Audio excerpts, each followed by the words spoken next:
It's like White Lotus meets only murders in the building with me with three kids in tow, like, going up to the commune looking for the death records and the police records. Benvenuti a Ciao Bella. I'm your host, Erica Firpo. For the past 20 years, I've made my home in Rome, where I've worked as a journalist contributing to publications including Afar, Washington Post, Lonely Planet, and Travel and Leisure. I love sharing the stories of Italy's pioneering creators, and I'm bringing these stories directly to you on Ciao Bella. Every week, I'm joined by contemporary artists, heritage artisans, designers, culinary experts, innovative aesthetes, and more. At the crossroads of evolution and tradition, the past and the future, they are working and creating to define and redefine 21st century Italy. Join me as we see Italy through their eyes. It's about time I introduced you to Jo Piazza, journalist, editor, author, podcast host, and Italian-American from Philadelphia. I've known Jo virtually over the past decade, first as an editor, then as an author, and now as a podcast host. Jo has a lot going on, and this spring she's packed a double punch with The Sicilian Inheritance, her novel set in Sicily, of course, which jumps off of a family story of murder and more, and her true crime podcast that aims to solve the family's legend. Introducing Jo Piazza, the hardest working woman in the story business. First of all, why don't you give us a little idea of what the book's about? Totally. So The Sicilian Inheritance is a novel. It is all fiction. I made it up. But there's this story that I've known for most of my life about my great-great-grandmother being murdered in Sicily. And there are all of these versions of the story, but my family is full of liars and storytellers and myth makers, and it's been a 100-year game of telephone. So I just took this one little thread of the story. What would it be like to be a woman left in Sicily? Your husband comes to America. All of your children come to America. You're still back there trying to sell the land, do whatever it takes. And it's dangerous. It's not that safe. What did your life look like? And I used that to start writing The Sicilian Inheritance. And it's about a modern day woman who goes back to Sicily to try to claim her family's ancestral land, and in the midst of it, solves the murder of her own great-grandmother. And also finds herself, and it's filled with delicious food and delicious wine and some really hot people doing like sexy, steamy things, but not in a gross way. And it's the most fun I've ever had writing a book. It's been hailed as the book of the summer, which is so nice and so fun. And really, it's an adventure in Sicily, which I think, so many of us want. We want like a nice escape. So many books I think are very heavy these days, and this is not that. Oh, I can't wait to read it. But I have a question about escapes. Like, had you been to Sicily before you wrote this? So many times. Yeah. I used to be a travel editor, and I've also been to Sicily with my dad, who was obsessed with Sicily before he passed. He passed away 8 years ago, and he was obsessed he thought he would eventually retire in Sicily. He wanted to know about the family history. I went back there with him and my mom once in my 20s, and they renewed their vows at like this fancy resort outside of Palermo. And my parents hated each other, by the way. They were married for more than 30 years and they freaking hated each other, and they still renewed their vows in Sicily. So I went with him. Sicily was also my first solo travel trip. I had never really traveled alone, and Sicily was the first time I traveled alone, which is a crazy ass place to travel alone for the first time. But My also, I was gonna say my nonna used to tell me. So my side of the family's my family's from Rome, and my nonna used to say, whatever you do, you're not allowed to go to Sicily by yourself. And I'd be like, why? I thought she was gonna be like I get jumped or anything like that, and she would literally say, she's like, someone might marry you. It's like I'd be like taken into someone's home and never leave because I got married by a because you Sicilian. got married by a Is that what Sicilian. happened to you? Weirdly, yes, but don't tell my husband Nick. No, I did not get married. It was but I got hit on, and I met some like really very, very good looking men who did cook dinner for me. It's funny because the author, Tembi Locke, she did get married. Like she did go to Sicily and she got married, and wrote a wonderful book about it from scratch and a TV show. So that does happen. Your Nona was right that could be a hazard of going to Sicily by yourself. So you were saying that you went there and it was kind of crazy. What was the craziest thing that happened when you were there? Or just the vibe? Is it just the vibe? It's just the vibe. I mean, it's also, and which time? Like the first time I don't even know how many times I've been back now. But I think the best thing I can say about it is you can make plans. Like you can make whatever plans you want for going, and they're all going to get completely changed when you get to Sicily, and you're going to be surprised in the most delightful of ways. So I went back with my husband, Nick. We took our 3-month-old son, our first child there, uh, God, 7 years ago. And we're going up Mount Etna. We're looking for this restaurant, right? We had like been told there's this great restaurant. We're driving, we're lost. Like it looks like we're on a dead-end road in the forest and we can't find this place. But then we found the greatest winery that I've ever been to, the Gambino Winery, completely unexpected. This restaurant was long gone, by the way. It had been burned down. And that's what you learn in Sicily. You're like, yeah, it just got burned down. And that no one gives you an explanation. You're like, okay, yeah, great. Don't tell me anymore. So we find this winery that it just rose up like out of the volcano, like a magical castle. And we're exhausted new parents, right? Like this was our first baby. He's 3 months old. He's not sleeping. We get there, the owner of the winery just takes our freaking baby from us and is like, "Here, you drink. You have some food. I'm just gonna hold and kiss your little 3-month-old baby."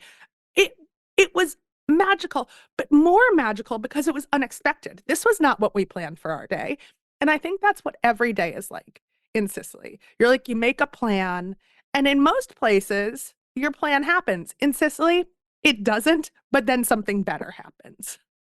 I think that's so true. I mean, I feel like I know the answer, but what's it like being Italian American from Philadelphia?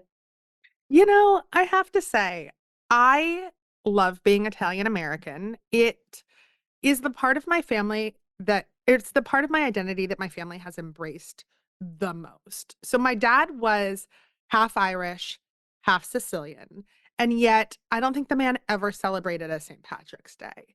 He was like, I am only Italian. And he was obsessed with Italy. He was obsessed with Sicily. Philadelphia is a great place to be an Italian American because we just have such a strong, wonderful community here. And our little Italy is still a really special place. And I know it is in lots of parts of the country, but in lots of parts of the country, it doesn't really exist anymore. And ours is still very vibrant. Our Italian American food culture is so vibrant. I think that some of the best Italian food outside of Italy is actually in Philadelphia. So Oh. I love it so much. The um the Sicilian Inheritance, my new book is actually it's mostly set in Sicily, but then also in Philadelphia. So she lives in South Philly, she lives near the Italian market, and then she goes to Sicily and has this crazy adventure. But it is also probably my most Philly book yet. Just out of curiosity, did you grow up with your dad speaking any Italian? No, he Like, can't speak Italian. No, terrible. Like, I mean, so he speaks Italian like Tony Soprano speaks Italian, okay? that's how my younger daughter used to speak English when she was very I love it. Like, but so how did you communicate when you were in Sicily? Do you speak Italian? So I'm better at speaking Italian than Mhm. I've ever been. Um, but it's still bad. Like it's bad. And I'm working on it. I took Italian when I was in college at Penn, and now I'm like a Duolingo freak and I'm trying to get much better. But it's not nearly as good as I want it to be, and it's my new hobby. Like Oh, people ask me all the time, they're like, "What are your hobbies? Like, do you like to read a lot?" And I'm like, I don't have normal hobbies because I write books for a living, so reading is work, and I make podcasts for a living, so podcasts are work. So my hobby is now learning Italian, but also now learning Italian is kind of work. so I have a question then for that. I mean, if you're learning Italian, which is great, how do you feel in Sicily where it can like I have walked I grew up speaking Italian. I have walked around in Sicily. I have tons of friends from Palermo, and they have moments where like, hold on, Erica, we're gonna have to translate this for you. Because I'm like, I mean, how did you get around? It's it's Yeah. it's insane. The dialect is insane in Sicily. The dialect is insane in Sicily. And when I was writing Sicilian Inheritance, it was tricky too because I had a lot of words in dialect, and not just dialect, but dialect from 100 years ago. So that Oh, was wow. really hard to get through copy editing. But the first time that I went to Sicily, no one that I was hanging out with spoke English. We got through with my really bad Italian or just like hand gestures. Like we made it work because Yeah. this was also pre-iPhone days. And we figured it out. More people speak English now than they did when I first went there. Way more people. And so I found it a lot easier to get around. We just went there last summer. You guys were I living t there for a few months, right? Yeah, and we were living there in July, and I took my 3 kids under 6 to Sicily to finish writing the Sicilian Inheritance, and also we're doing a true crime podcast to go along with the book, where I Oh, I try to solve my great great grandmother's actual murder. It's like White Lotus meets only murders in the building with me with 3 kids in tow, like, going up to the commune looking for the death records and the police records. Uh, and this trip, a lot more people spoke English than before. But it was still a comedy of errors because it's me and 3 kids. I will say Sicily is the best place to travel with kids. Like I don't, my kids, they're a lot. They're feral. It was almost alarming for my now 6-year-old because there was so much hugging and kissing of the babies. people always ask me like, oh, do you know if there's a kids menu? Can I bring my kid to this? I'm like, you're in Italy, and then it's Sicily. It's like a million times better because there's no such thing as a kids menu because kids eat everything, and people will feed your kids. You don't have to do anything. Someone will feed your child for you. They'll Someone will feed your child, and also, everyone asks me about Sicily too. They're like, I have a picky eater. And while I have one kid who eats anything, so she eats everything off the menu, she's eating mussels, she's eating squid. And I have another kid who doesn't eat anything but beige food. And you know what? There's picky eaters in Sicily too. And so in every restaurant, they were like, okay, just like, yes, we can make you butter with noodles. They got it. exactly. They got it and they don't Ex- care. They're not judgmental. They're just like, we know that kids eat like all different things. Here you go. Exactly. Well, I think they love it when you're opinionated about food because it's like because everybody, I think in Italy, everybody has a really strong opinion on food. Everybody knows who makes the best this. Everybody's mother made the best that. And then when you're like, I don't eat this, it's like, I get it. I can accommodate you, but you're gonna Fine. eat. But you're gonna eat. And my son, who is the picky eater, and he's the worst. He was psyched by the busati, like the different kinds of noodles, right? And so like he's Really? still, and yeah, yeah, yeah, totally. And also I will say he ate fettuccine Alfredo for the first time, which, while still butter and noodles, at least there's some cream in there. Okay. It's like it was just like slightly different. Uh and yeah, he was Do you, delighted. I mean, he was also delighted. I think we had Frigola gelato so many times. He tried the strawberry gelato, every single place that we went, sometimes 3 times a day. I admire that. I feel like that's the sign of an Epicurean. Yeah, Tell me, totally, totally. tell me what it was like researching in Sicily. Because I mean, like you were saying, I know you said everybody speaks English, but it's not, I mean, as great as that can be, there is a level of bureaucracy that you face. Documents can be, you can have some documents in the comune, some documents in a church, but never shall the twain meet. Oh no, it's impossible. It's insane, actually. Like our research process has been absolutely bananas. We've learned a lot. We really did. So we on the last trip we went to the comune, and also it's only open for an hour twice a week. And once they were finished talking, they were like, he's just like, we're closing now. And I'm like, it's been 40 minutes. He's like, we are done. We are done. And so we Was were this in able a small town outside of Shaka? tiny town called Balota outside of Shaka. It's on top of the mountain outside of Shaka. There's like a big rock that comes up like a shark fin out of it. And we found my great great grandmother Lorenza's death records. And we found a bombshell with the death records that I won't reveal, but it was a bombshell. I will tell you that. That's going to be in the podcast. It's in the podcast. I Yeah. can't wait. But there's no cause of death on it. There's so much other useless information. I mean, essentially, like her parents' birthdays and like all sorts of random stuff, Mhm. handwritten in the Book of Deaths, right? But no cause of death. And so all of the other records that we want are in Shaka, maybe. And we need all of these different layers of permission to get them. We have 3 people helping us in Sicily with it right now. We have one American researcher who lives in Sicily. We have a prosecutor that's in Shaka. We have a reporter who lives partially in Africa, partially in Sicily, and partially in Rome. Everyone trying to locate these documents for us. We're also trying to find the last will and testaments and the land records. The bureaucracy is insane, but it's also very satisfying research, I will tell you, because when you find something, it means that much more. Like, and I'm a Yeah. reporter. I've been a reporter for 20 plus 25 years at this point. And reporting now, a lot of like you can Google so many things. It's almost more satisfying to not be able to Google something and discover it on your own. And Oh yeah. so this podcast, I think, and the podcast is going to be called The Sicilian Inheritance too, and it will come out mid-March. We're kind of taking listeners on this journey of discovery, and that's what I think makes it a lot of fun and more fun than the average true crime podcast because you're also coming to Sicily with us and you're with us in real time. My podcast producer was with us last summer as we went through all of these documents, and you're with us and making the discoveries with us, and I think that's very satisfying. I think, yeah, I can't wait to listen to this. I mean, this is the kind of stuff I really love. I love that research into the past because you never know what you're going to stumble across. But I have a question for you. When you say it's your great grandmother Lorenza. My great great grandmother. So what years are we talking? She was killed in 1916. Okay, so it's February 24th, 1916. oh, that's coming up. So that's like okay, so that's post unification. So Italy is a country, but Sicily is decimated at this point.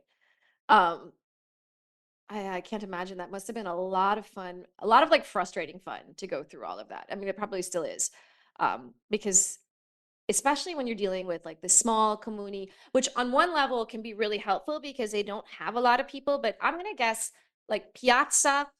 I don't know what your great grandmother's name was. Marsala. There's a lot of them. Marsala. I'm sure they were. Marsala. There's a lot I'm of them. Yeah. Yeah, Yeah. I was gonna say, I'm sure it's not quite that easy, when there's a Uh-uh. lot of when Uh-uh. there are a lot of names that you're working with. Yeah. Yeah. It's Marsala, Piazza, and Grado. Like they're Grado. like yeah, Grado. Like super super common names. Um so yeah, tricky but satisfying. I can't wait to go back. We're in the process of getting permission to get into the homicide archives in Shaka. So hopefully This is kind of nuts, actually. it's pretty nuts. It's pretty crazy. Yeah. Like the Yeah. homicide, I wouldn't even think about it. And I wonder what is in the homicide archives from the 1910s, you know? Um, I mean, I can't wait to find out because we've already gone through the police records, but the homicide records are separate from the police records. So we've found the different Marsalas in land disputes, but we can't see her actual cause of death if it was a murder yet. And then there's this other crazy twist that involves a vendetta and revenge. I mean, it just gets nuttier. Like I said, it's White Lotus meets Only Murders in the Building. I can't wait to listen to this. Hey there, it's pretty obvious that I love Rome and everywhere in Italy. So I'm excited to share that I've compiled all of my favorite places where to go, eat, see, and stay into the coolest, easy-to-use guides for Saltite. Saltite is a lineup of curated personal guides by expert journalists and travel writers like myself.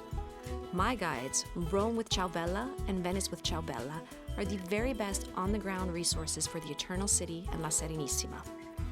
Every place that I love and repeat visit, from restaurants, bars, and boutiques, to art galleries, archaeo sites, hotels, and more are included. My guides are everything you need for Rome and Venice, and they are always up to date. The best part is that they support writers like me.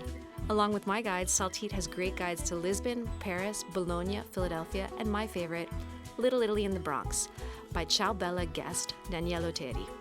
So visit Saltite and support a writer. It'll make you feel good. Saltite.com. SALTETE.com.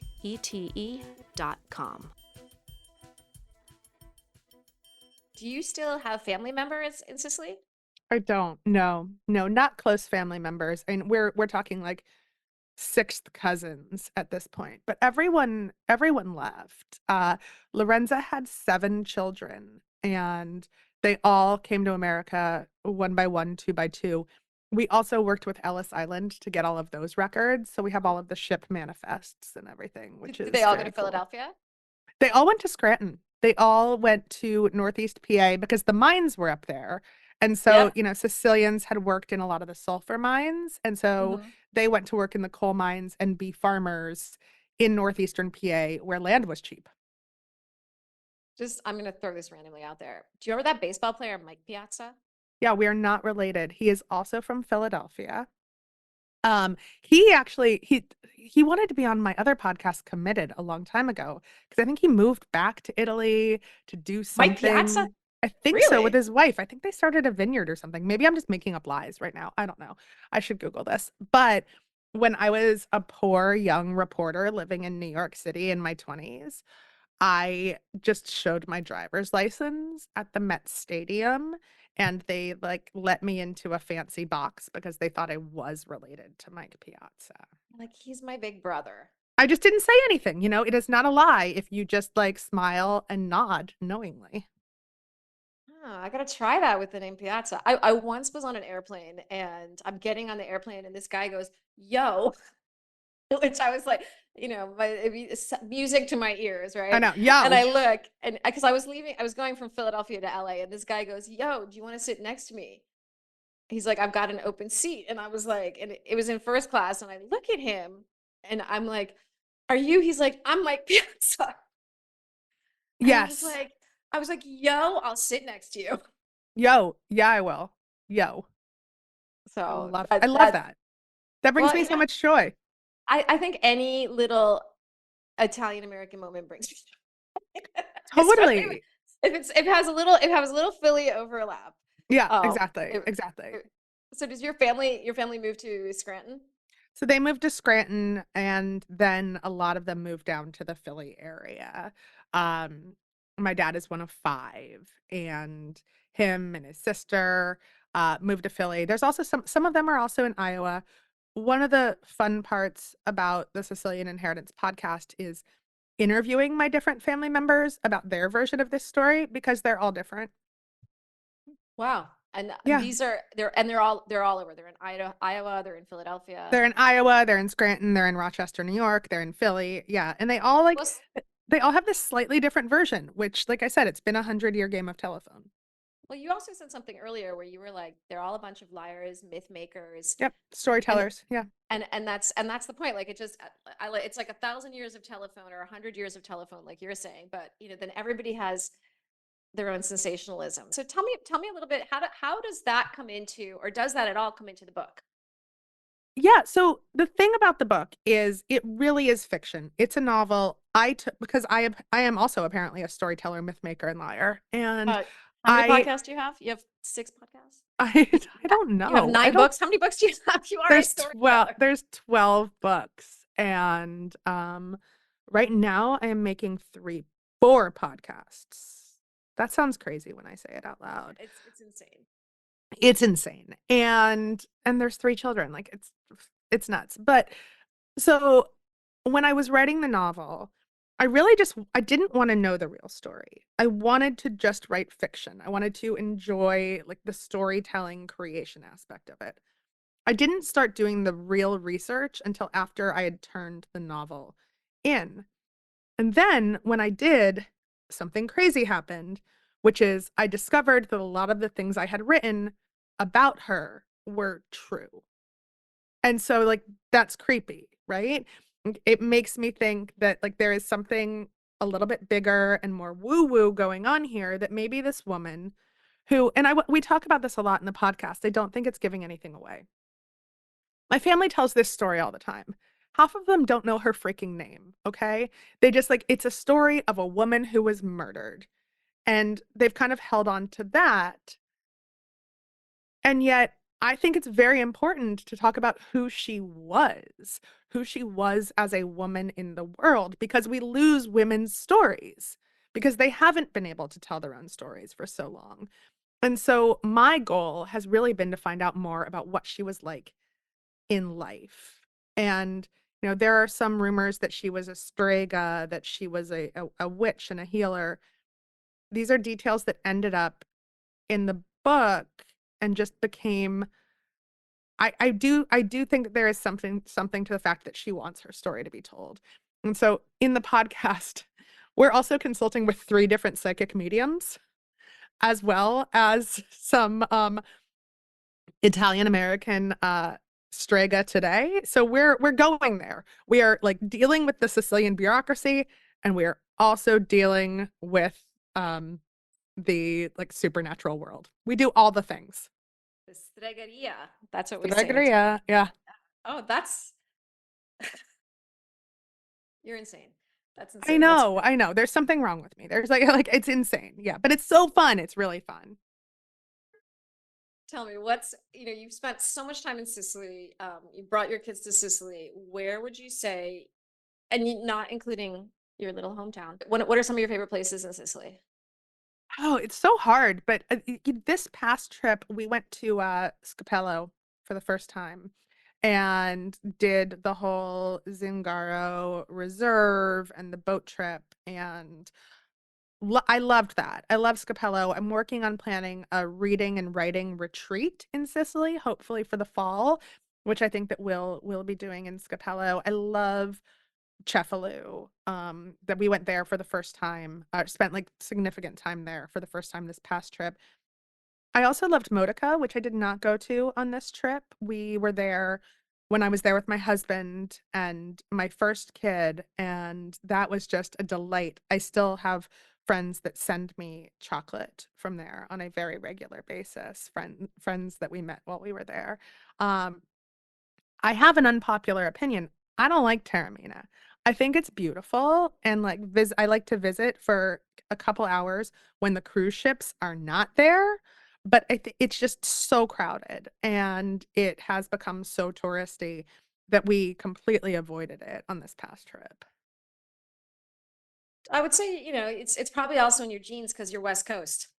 Like Exactly. you can't Exactly. like that side of the island as much as the other side. You can't. No, I'm not supposed to. I've also spent a significant amount of time on Marettimo, which I just think is like such a special treat if you have enough time to go out to the islands to get to be there. It feels like a real authentic Sicilian experience because it's so much less touristy.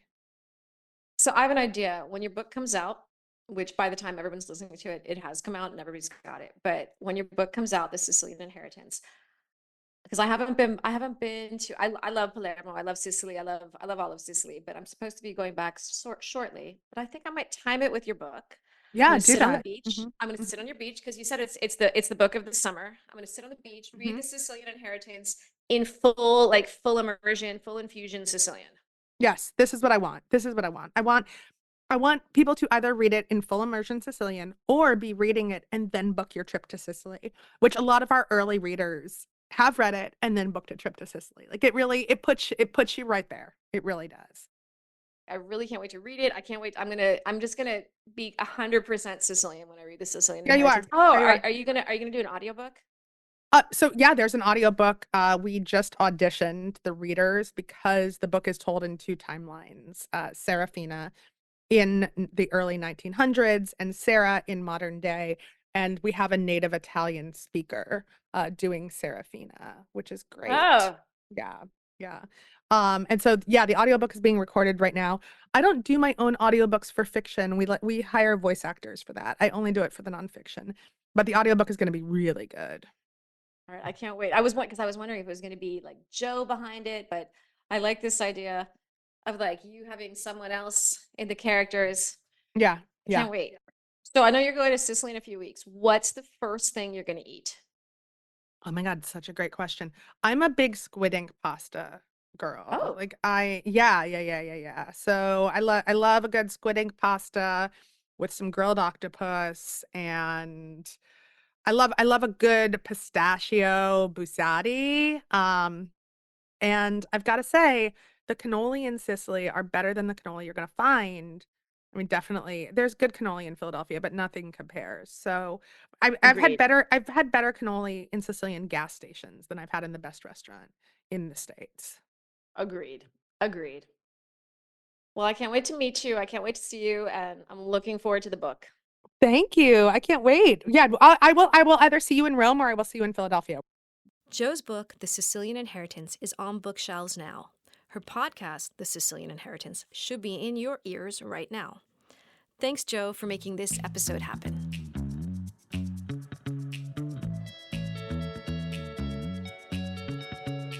Thanks for listening to this week's episode of Ciao Bella. The editor of Ciao Bella is Mastro. Production manager is Jenna Spray. If you're new to Ciao Bella, take a peek at ciaobella.co, our all-encompassing Italy-focused website, where you'll find insider insight on contemporary Italy, and sign up for our newsletter for new episodes and articles. Follow me on Instagram at Erica Firpo, and follow Ciao Bella on Apple Podcasts, Spotify, or wherever you like to listen. Leave us a rating or comment. Ciao, ciao!